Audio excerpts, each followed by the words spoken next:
मैं यशस्वी प्रधानमंत्री को चौधरी चरण सिंह जी को भारत रत्न देने की बधाई देता हूं। आभार भी मानता हूं माननीय मोदी जी का, जिनने अपने भारत रत्न देने में इतनी उदारता दिखाई। कांग्रेस के भी पूर्व अध्यक्षों को, जो पहले भी उनने महामना मदन मोहन मालवीय, जो कांग्रेस के तत्कालीन समय के राष्ट्रीय अध्यक्ष थे, उनको भी भारत रत्न दिया था। ये मोदी जी का बड़ा विजन है।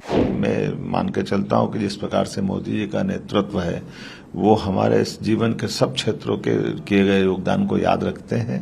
मैं धन्यवाद देना चाहूंगा यशस्वी प्रधानमंत्री को, जिनके नेतृत्व में ऐसे लोकतंत्र के एक तरह से सेनानी, जिनके कारण से देश में उनकी एक खास छवि बनी और जो पूरे भारत के लिए एक अपने आप में न केवल अपने वर्ग का नेतृत्व करते थे, बल्कि अपने बलबूते पर भारत का मान बढ़ाने में जिनने बहुत बड़ी भूमिका निभाई, ऐसे चौधरी चरण सिंह जी, जिनने आपातकाल का डटकर विरोध किया, किसानों की लड़ाई लड़ी। उनका बेदाग जीवन उत्तर प्रदेश के किसानों के लिए आज भी वो सर्वहारा वर्ग के एक बड़े नेता के नाते से जाने जाते हैं। मैं यशस्वी प्रधानमंत्री को चौधरी चरण सिंह जी को भारत रत्न देने की बधाई देता हूं और आभार भी मानता हूं माननीय मोदी जी का, जिनने अपने भारत रत्न देने में इतनी उदारता दिखाई कि वो जनता दल के नेता को भी भारत रत्न देने में उन्हें कोई गुरेज नहीं है।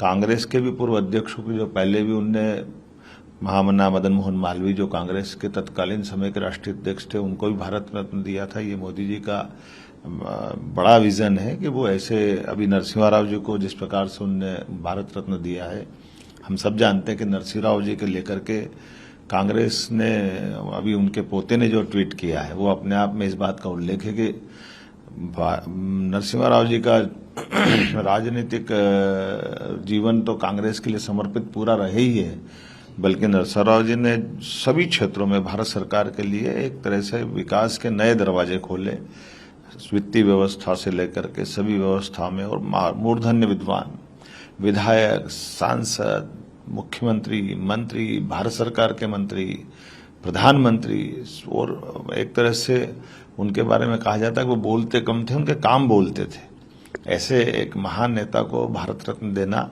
और स्वाभाविक रूप उनके पोते ने जो प्रतिक्रिया दी है कि कांग्रेस ने उनकी पार्टी में पूरे नरसिम्हा राव जी के पूरे योगदान को भुला दिया था।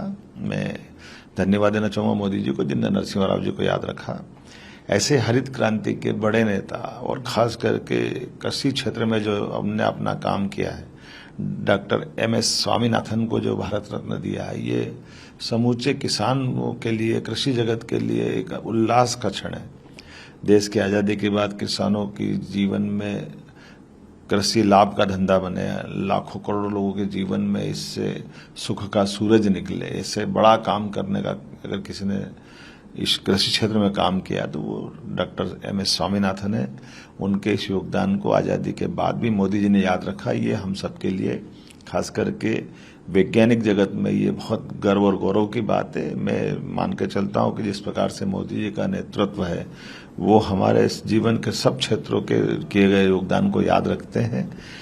मैं उनके इस बड़े निर्णयों के लिए, तीनों निर्णयों के लिए भारत रत्न के आधार पर माननीय नरसिम्हा राव जी का, माननीय चौधरी चरण सिंह जी का और डॉक्टर स्वामीनाथन का भारत रत्न देने पर मैं आभार व्यक्त करता हूँ।